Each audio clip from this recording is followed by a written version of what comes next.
Dial 112वर जरूळ फाटा येथे dead body मिळून आल्याची खोटी माहिती दिल्यावरून एका जणाचा गुन्हा दाखल।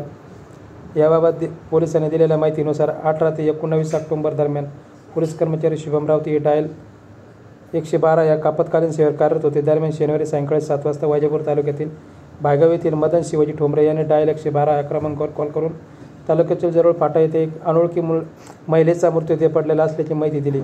या माहितीवरून कर्मचारी किरण राऊत यांचा पथक मिळालेल्या माहितीच्या ठिकाणी तत्काळ दाखल झाले।